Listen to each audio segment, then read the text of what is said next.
आज हम इस क्लास में पढ़ेंगे पदार्थों का वर्गीकरण प्रतिरोधकता के आधार पर कहो या चालकता के आधार पर, एक ही बात किसी भी तरह से कह सकते हैं। तो पदार्थों को तीन भागों में बांटा गया है, इस तरह से आप सब लोग पहले से जानते भी हो। चालक,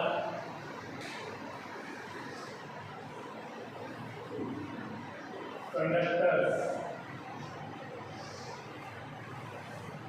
वे पदार्थ जिनमें मुक्त इलेक्ट्रॉन खूब होते हैं, वे पदार्थ जिनमें से धारा प्रवाहित हो सकती है, आसानी से हो सकती है, अधिक प्रवाहित हो सकती है, अलग अलग तरह से कह सकते हैं। लेकिन एग्जैक्टली किसे चालक कहेंगे कि आसानी से कितनी मुक्त इलेक्ट्रॉन घनत्व कितना होना चाहिए, तो वो तो हमारे पास कोई मेजरमेंट का तरीका है नहीं, इसलिए हम प्रतिरोधकता के आधार पर कहेंगे। वे पदार्थ जिनकी प्रतिरोधकता 10⁻⁸ ओम मीटर से 10⁻⁶ ओम मीटर तक होती है।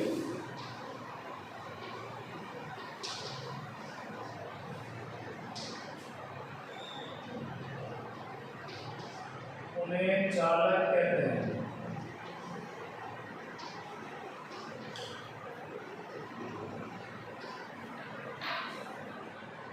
उन्हें चालक कहते हैं जिनकी प्रतिरोधकता इस रेंज में आती है, जिनकी प्रतिरोधकता इतने से इतने के बीच में है।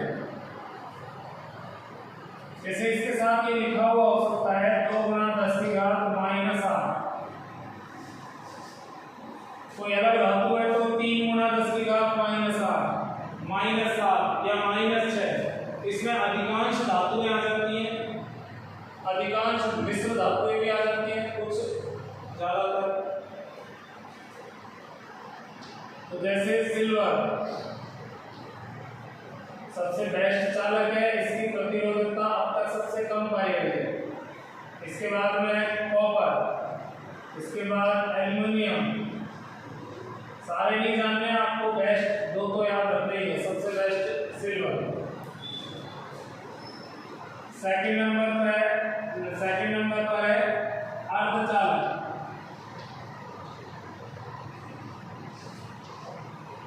सेमीकंडक्टर,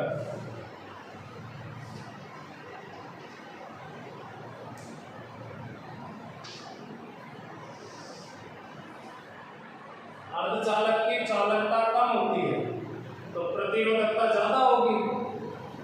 इससे बड़ी वैल्यू ये है कि माइनस में ना, तो माइनस से बड़ा ही होगा इससे, तो इससे ज्यादा ही होगा प्रतिरोधकता।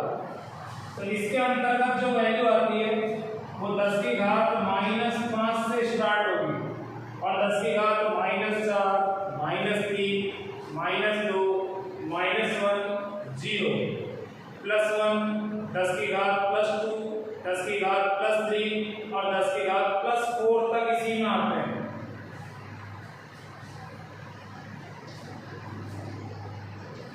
वे पदार्थ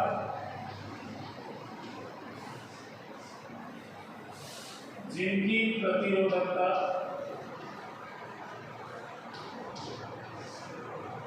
10⁻⁻5 ओम मीटर से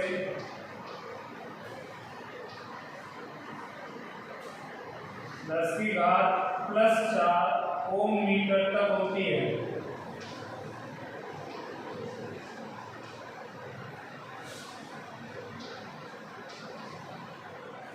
उन्हें अर्धचालक कहते हैं।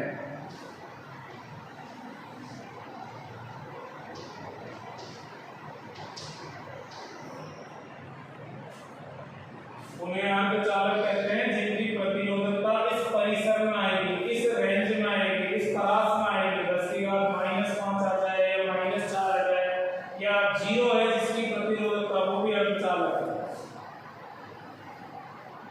जैसे सिलिकॉन है, तो सिलिकॉन की जो चालकता वगैरह है, प्रतिरोधकता है, वो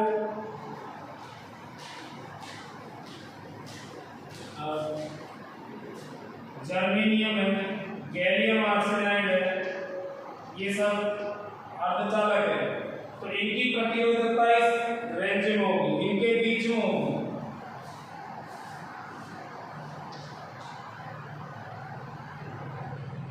अच्छा, जो प्योर धातु है ये सब, ये तो इसी कैटेगरी में आ जाएगा, 10⁻⁻⁶ वगैरह तो कुछ मिश्र धातु में है। इसके बाद में है कुचालक, नॉन कंडक्टर्स,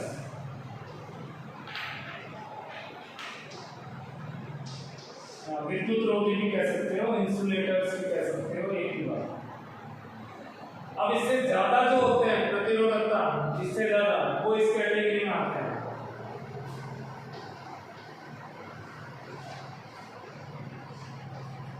ये पदार्थ जिनकी प्रतिरोधकता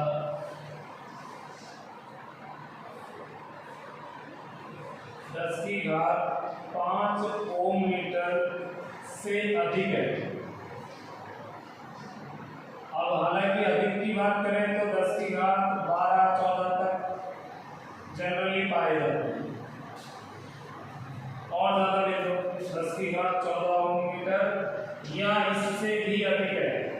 अब आप कहोगे ऐसे तो इससे कम, तो हाँ कोई खोज हो जाएगी तो उस दिन से चेंज कर देंगे, फिर आप तो नहीं, या इससे अधिक है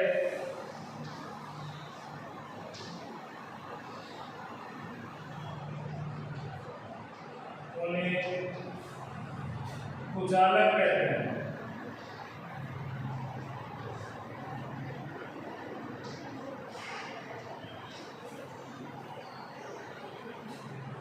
इसके अंदर एग्जाम्पल आपके ये सब आ गए, जैसे रबड़ है, प्लास्टिक वगैरह है, ये सब इसी कैटेगरी में आते हैं।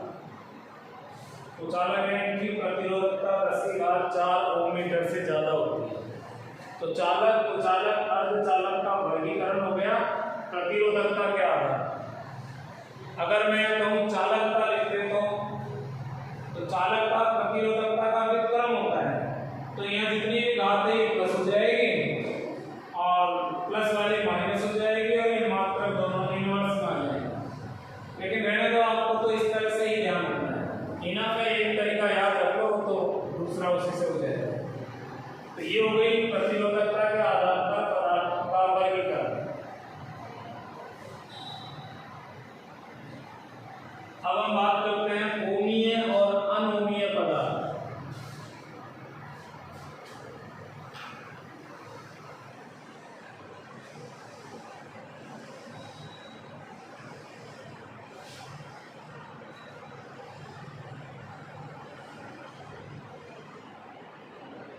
ओम के नियम की पालन करने के आधार पर वर्गीकरण करें। तो एक पहला है ओमीय पदार्थ।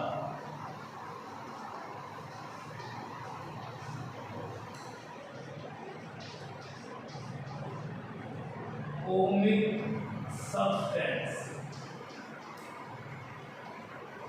सब्सटेंसेस, क्योंकि सारे पदार्थ ओम के नियम का पालन नहीं करते, तो वे पदार्थ जो ओम के नियम का पालन करते हैं, नाम से पता चल रहा है, वे पदार्थ जो ओम के नियम का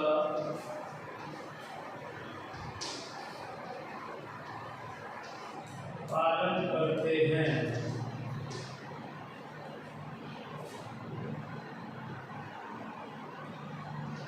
अर्थात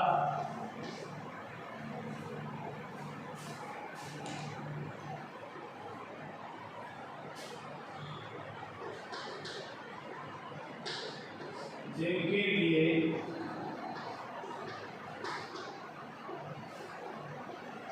विभवांतर धारा के समानुपाती होता है।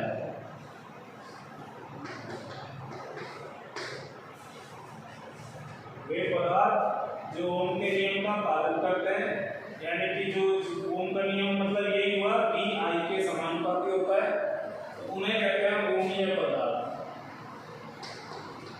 उन्हें ओमीय पदार्थ है।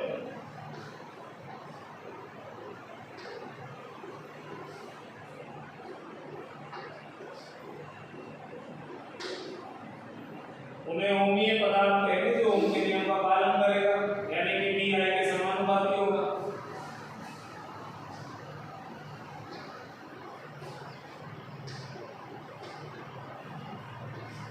निम्न या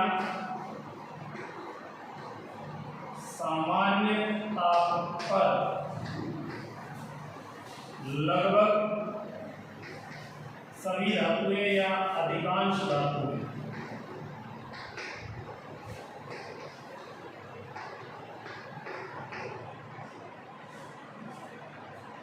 निम्न ताप है, बिल्कुल ठंडा कर दो आप, माइनस में ले जाओ टेम्परेचर को। सामान्य ताप जो अभी हमारा वातावरण का ताप है, रूम टेम्परेचर है, तो कम ताप है, सामान्य ताप है या इससे कम है, तो अधिकांश धातु है, चाहे वो एल्यूमिनियम हो, चाहे कॉपर हो, चाहे सिल्वर, गोल्ड, आयरन, जो भी है, जो अधिकांश धातु है हम जानते हैं, अपने आसपास काम में लेते हैं नॉर्मली, वो सब ओम के नियम का पालन करते हैं। ओम के नियम के हिसाब से उनमें बी आई के समानुपाती होता है। तो इन पदार्थों का जो ग्राफ होता है,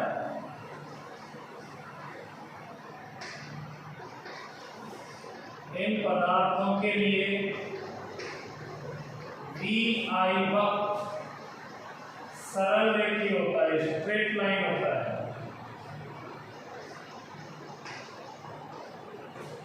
ये जो बी आई वक्र है ये सरल रेखीय होगा, क्योंकि बी आई के समानुपाती है। हमने ओम का नियम पढ़ा है, उसमें सारी बातें डिस्कस की है। दूसरा लेते हैं अनोमीय पदार्थ।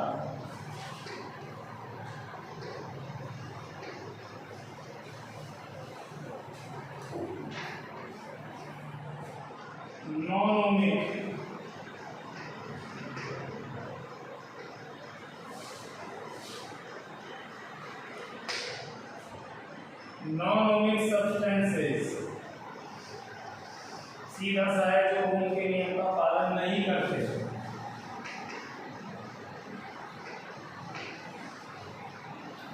वे पदार्थ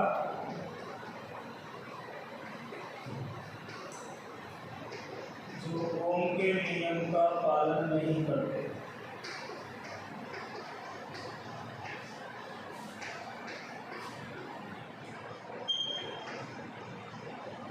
अर्थात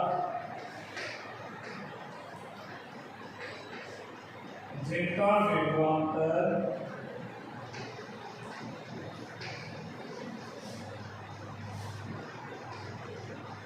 धारा के समानुपाती नहीं होता।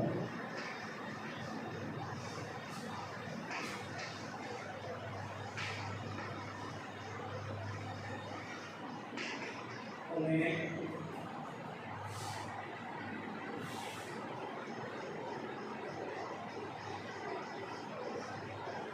अनोमीय पदार्थ कहते हैं।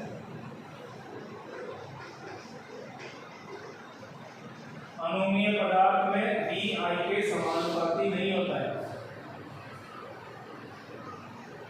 इसके एग्जाम्पल लें,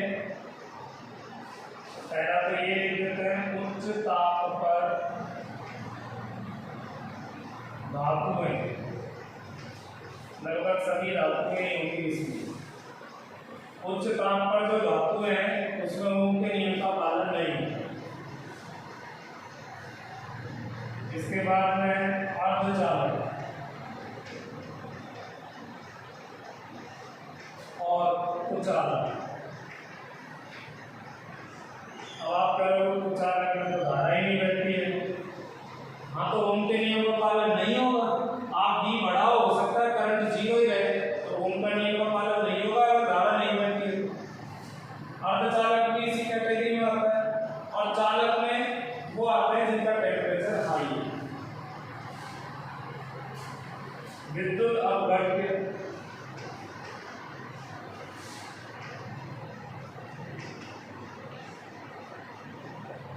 विद्युत अपघट्य जो लिक्विड्स हैं उनमें भी ओम के नियम का पालन नहीं होता। डायोड ये अर्धचालक से बनी हुई डिवाइस है, युक्तियां हैं। डायोड हो गया, ट्रांजिस्टर हो गया, थायरिस्टर हो गया,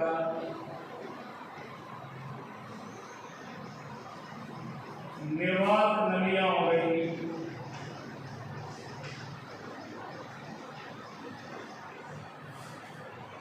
आदि। ये सब अनोमीय पदार्थों के एग्जाम्पल्स हैं।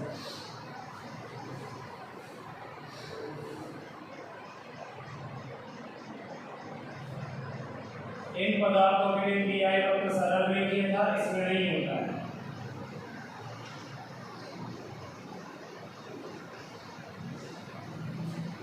इन पदार्थों के लिए पीआई वक्र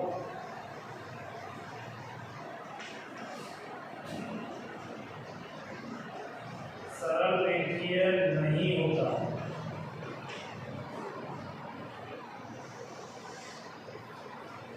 पीआई वक्र हर पदार्थ का अलग अलग होगा, लेकिन इनका जैसा नहीं होगा। जैसे मैं कुछ एग्जाम्पल लेता हूं। पीआई वक्र के उदाहरण, पीआई वक्र के मैं कुछ उदाहरण लेता हूं।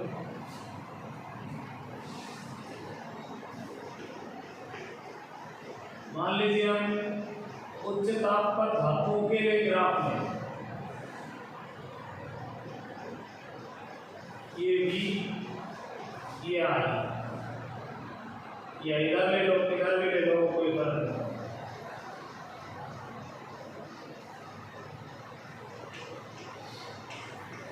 उच्च ताप पर धातु है,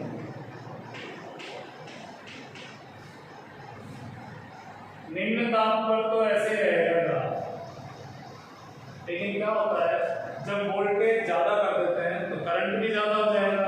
ज्यादा करंट क्या करता है, गर्म कर देता है चालक, टेम्परेचर बढ़ा देगा, तो गर्म करेगा, तापमान बढ़ेगा तो प्रतिरोध चेंज हो जाएगा, प्रतिरोध भी बढ़ जाएगा। अब आप वोल्टेज बढ़ाओगे तो करंट कम बढ़ेगा, यानी इस दिशा में जाना चाहिए था ग्राफ, जबकि थोड़ा सा इधर मुड़ जाएगा, यहाँ से थोड़ा सीधा जाता हुआ फिर ऐसे मुड़ जाएगा।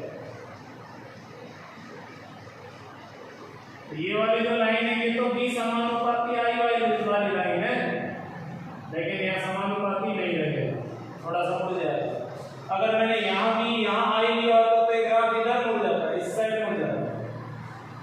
तो ये ओम का नियम फेल हो गया यहाँ पर, यहाँ B I के समानुपाती नहीं रहेगा। ऐसे में एक और एग्जाम्पल बनाऊं।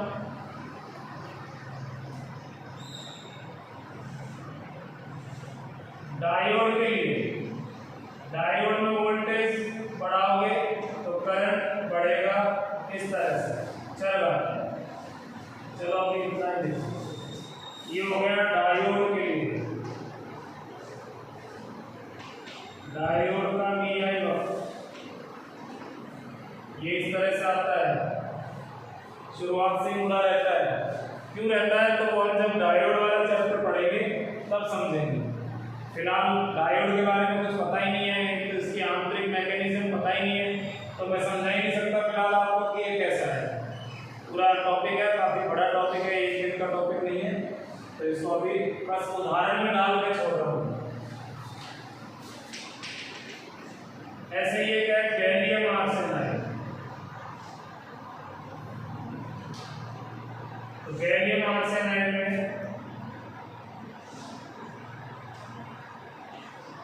अगर हम B का मान बढ़ाते हैं तो I का मान बढ़ता है, कभी घट भी सकता है इस तरह से।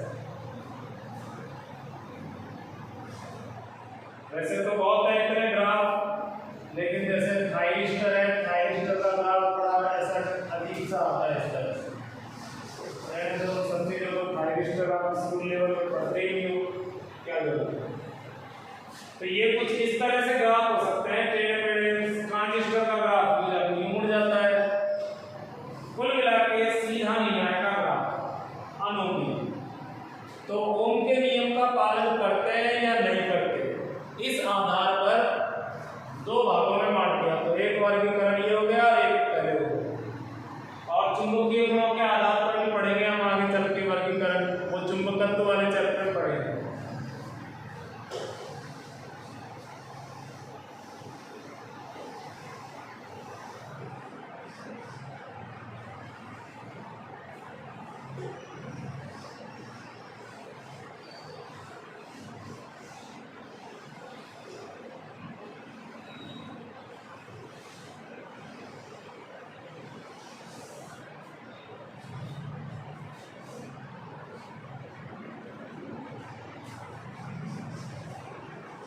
अब ताप पर निर्भरता,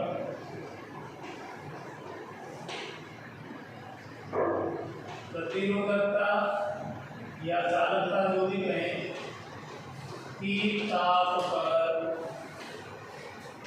निर्भरता।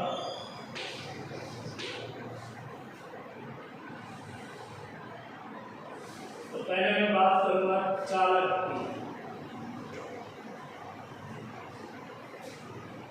चालक की प्रतिरोधकता पर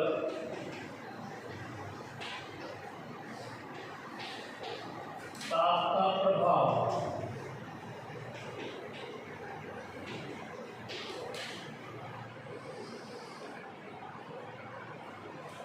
इसके लिए हम फॉर्मूला काम में लेंगे, रो बराबर, आप पिछले वीडियो में मैंने बताया था अपव्यय वेग के आधार पर ये फॉर्मूला आया था। अपव्यय वेग में E tau v upon ml equal to I upon an, ये दोनों अपव्यय वेग के फॉर्मूले हैं। ये अपव्यय वेग का विभवांतर के साथ संबंध और ये करंट के साथ संबंध। तो मैं यहाँ एक तरफ साइड में ले गया था, तो ये आ गया था v equal to I upon a और इधर L अपॉन a, इधर I हो गया और इधर आ गया m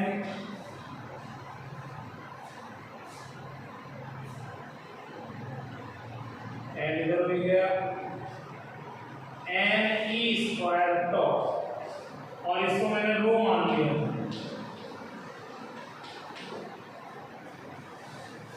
तो पिछले वीडियो में हमने कहा था कि इसको अगर रो मानते हैं तो वही ओम का सूत्र आ जाएगा, V equal to R I आ जाएगा। इसको आर ले लेंगे तो रो ये हो गया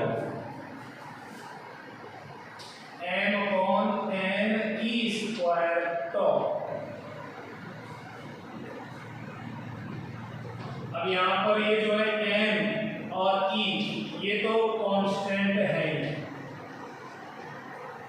कोई सा ही पदार्थ हो, चालक, कुचालक, अर्धचालक, चाहे ओमीय हो चाहे अनोमीय हो, ये तो इलेक्ट्रॉन का द्रव्यमान है और ये इलेक्ट्रॉन का आवेश है, तो ये तो यूनिवर्सल कांस्टेंट है, इनको छोड़ रहे ये दोनों। चालक की बात करें तो चालक में मुक्त इलेक्ट्रॉन घनत्व ऑलरेडी खूब होता है, निम्न ताप पर भी खूब होता है, ये लगभग संतृप्त सही है। आप तापमान बढ़ाओगे, गर्म करोगे तो ये बढ़ेगा तो सही, लेकिन बहुत कम। इसकी बजाय ये ज्यादा प्रभावशाली होगा।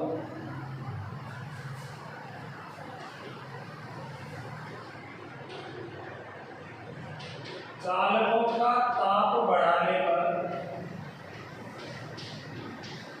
चालकों का ताप बढ़ाने पर n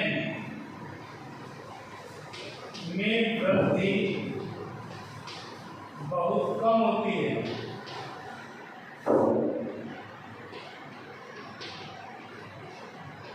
यूं तो नहीं कहूंगा मैं कि ये कांस्टेंट है, कांस्टेंट तो नहीं है, थोड़ा बहुत तो बढ़ेगा, लेकिन नेग्लिजिबल, बहुत कम। इसको हम कहने की कोई फर्क नहीं पड़ेगा जब। लेकिन ताप बढ़ाने पर इलेक्ट्रॉन के कंपन तेज हो जाएंगे, इलेक्ट्रॉन की जो परमाणुओं से टक्कर है वो फास्ट हो जाएगी, जल्दी जल्दी टकराएंगे। क्या होता है, हर पदार्थ चाहे ये चौक है, इसका हर परमाणु हर अणु स्थिर नहीं है, सभी कंपन कर रहे हैं अपनी जगह पर। भले ठोस है, हमें नहीं दिखेगा, लेकिन वो सब कंपन कर रहे हैं। अगर इसको गर्म करते जाएं तो कंपन गति बढ़ती जाएगी। आप सोच रहे हो इनका कंपन कब रुक सकता है? रुक सकता है 0 केल्विन पर, -273 डिग्री सेंटीग्रेड पर। परम शून्य उसी को कहते हैं। परम शून्य ताप पर इसके अणुओं की गतिज ऊर्जा खत्म हो जाएगी, तब ये विराम अवस्था में आएगा, तब इसमें बिल्कुल भी कंपन नहीं होगा अणुओं में। तो तापमान बढ़ाने पर उनके कंपन फास्ट हो जाते हैं। उस कंपन के फास्ट होने से इलेक्ट्रॉन जल्दी जल्दी टकराएंगे। अब मान लीजिए यहाँ से इलेक्ट्रॉन को यहाँ जाना है और रास्ते में काफी सारे परमाणु वो फास्ट चल रहे हैं, तो वो जल्दी लौट के आएंगे और फटाफट टकराएंगे। तो जल्दी जल्दी टकराते हैं, यानी कि दो टक्कर के बीच का समय अंतराल कम हो जाता है। समय अंतराल जो है वो यही तो है विश्रांति काल, परंतु ताप बढ़ाने पर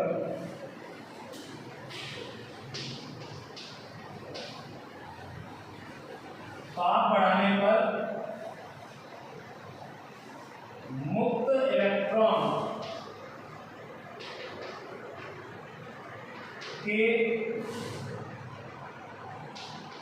टकराव की दर बढ़ जाती है।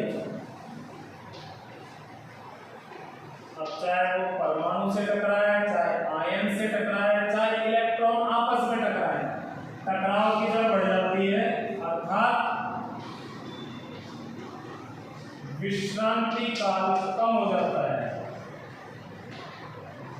विश्रांति काल मीन्स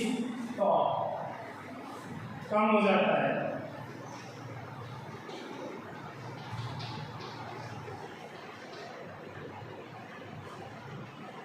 अब ये कम होगा तो स्वाभाविक है ये बढ़ेगा, जिससे प्रतिरोधकता यानी कि रो बढ़ जाती है।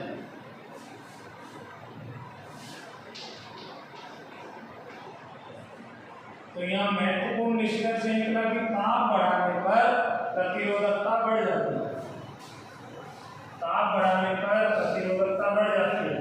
तो हम एक संक्षिप्त निष्कर्ष लिखें कि हम एक निष्कर्ष पर पहुंचे कि चालकों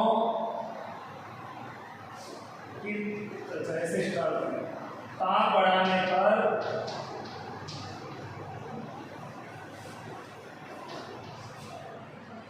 चालकों की प्रतिरोधकता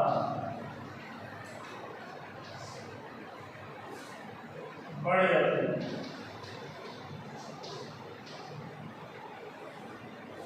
तो चालक गर्म होता है तो प्रतिरोधकता बढ़ेगी, साथ ही प्रतिरोध भी बढ़ जाता है।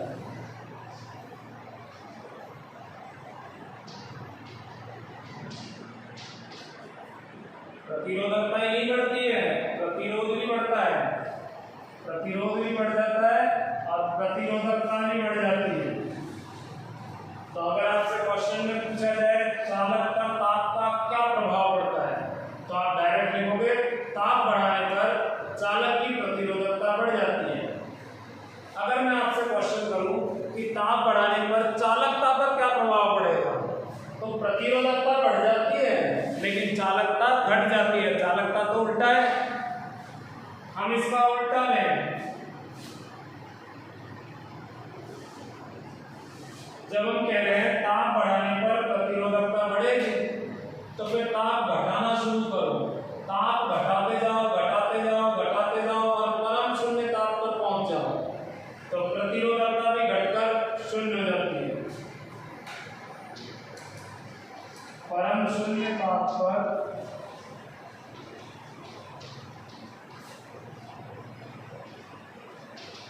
प्रतिरोधकता शून्य हो जाती है, लगभग शून्य मान लेते हैं। अब एग्जैक्टली शून्य जरूरी नहीं है परम शून्य पर होती है, परम शून्य के नजदीक ही हो जाती है, थोड़ा ऊपर हो जाती होगी।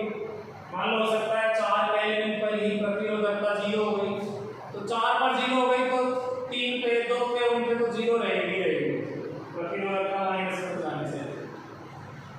तो परम शून्य ताप पर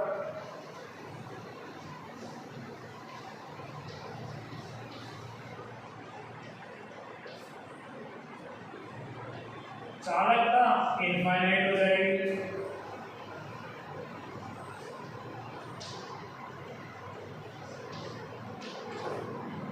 उल्टा होता है ना, चालकता इसका अपोजिट है, ये 0 पे ये इनफाइनाइट।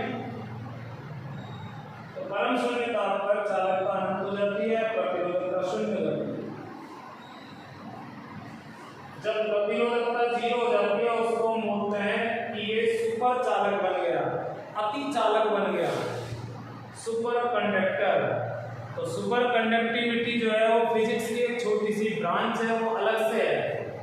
अपने सिलेबस में थोड़ा सा बस डेफिनेशन वगैरह दे रखी है। तो परम शून्य ताप पर चालक जो है वो अति चालक बन जाता है, उसकी प्रतिरोधकता 0 हो जाती है। तो इस प्रभाव को, इस गुण को अति चालकता कहते हैं। तो इसी से रिलेटेड वो टॉपिक है, उसको चलो बाद में देखते हैं। तो ये रही ताप की निर्भरता की पूरी कहानी। इस फॉर्मूले के आधार पर हमने समझाया। तो ये फॉर्मूला प्रतिरोधकता पर ताप की निर्भरता की व्याख्या के लिए जिम्मेदार है। अगर आपसे पूछे कि प्रतिरोधकता का ताप पर प्रभाव किस प्रकार पड़ता है, समझाइए, तो फिर आपको ये समझाना पड़ेगा। यहाँ ये तो एक्स्ट्रा जानकारी उल्टा सीधा कैसे पूछे, आपको प्रिपेयर रहना है। इसके बाद में बात करें कुचालक और अर्धचालक, इन दोनों के लिए अलग है। इनको मैं लिखाऊंगा नहीं, इनके बारे में ज्यादा कुछ जरूरी भी नहीं है, बस शॉर्ट में जानना है। मैं इस फॉर्मूले की बात करता हूँ। कुचालक और अर्धचालक में भी ये तो कांस्टेंट रहेंगे।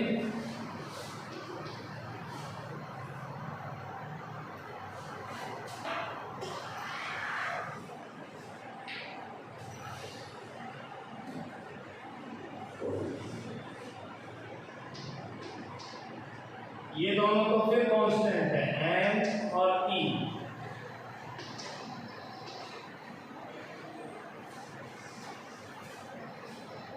चालक में तो क्या होता है, ये पहले से ही खूब है, अब बढ़ने की गुंजाइश नहीं है। लेकिन कुचालक और अर्धचालक में तो ये है ही नहीं, है लेकिन कम है।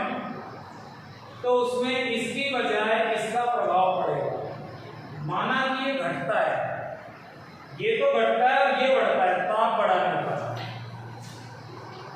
अगर हम ताप बढ़ाते हैं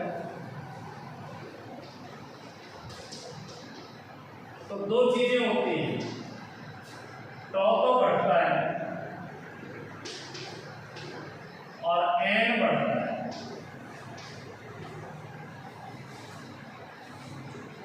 ये तो घटता है और ये बढ़ता है, लेकिन पिछले वाले में इसका प्रभाव नगण्य था, तो इसके हिसाब से व्याख्या होगी। इसमें कुचालक और अर्धचालक में इसका प्रभाव नगण्य है, इससे ज्यादा ये प्रभावशाली है, क्योंकि इसमें ये है ही नहीं, तो ये फटाफट बढ़ते हैं और ये बढ़ेगा तो ये घटेगा, जिससे प्रतिरोधकता, तो यहाँ एन बढ़ता है जिससे रो घटता है। उल्टा है इसका और इसका रिजल्ट। टेम्परेचर बढ़ाने पर यहाँ तो प्रतिरोधकता बढ़ेगी, लेकिन टेम्परेचर बढ़ाने पर यहाँ प्रतिरोधकता घटती है, क्योंकि बटे में एक चीज है वो बढ़ती है बहुत तेजी से। तो चालक, कुचालक और अर्धचालक में अलग अलग इफेक्ट है। ताप बढ़ाने पर चालक की प्रतिरोधकता तो बढ़ती है और कुचालक और अर्धचालक की प्रतिरोधकता घटती है। मेन चीज ये याद रखनी है आपको। जनरली इन्हीं में से छोटे मोटे क्वेश्चन पूछे जाते हैं। इसके बाद में ताप पर निर्भर तो करेगा, लेकिन हमें ऐसा कोई फॉर्मूला चाहिए इसके लिए कि किस टेम्परेचर पर कितना हो जाता है। तो आप इस वीडियो को ज़्यादा लंबा नहीं करेंगे, उसे मैं नेक्स्ट वीडियो में डिस्कस करूंगा। आज के लिए इतना ही। इस चैप्टर में छोटे छोटे टॉपिक काफ़ी हो गए, ज़्यादा चीज़ें हैं। आज जैसे ओमिया बताया, सिंपल, बहुत सिंपल सा टॉपिक है। चालक, कुचालक, अर्धचालक की व्याख्या और ताप पर निर्भरता। अभी इसमें और भी चीज़ें हैं, सुपर चालक वगैरह बताना है, फिर आगे बढ़ेंगे। तो इस वीडियो में इतना ही, बाय।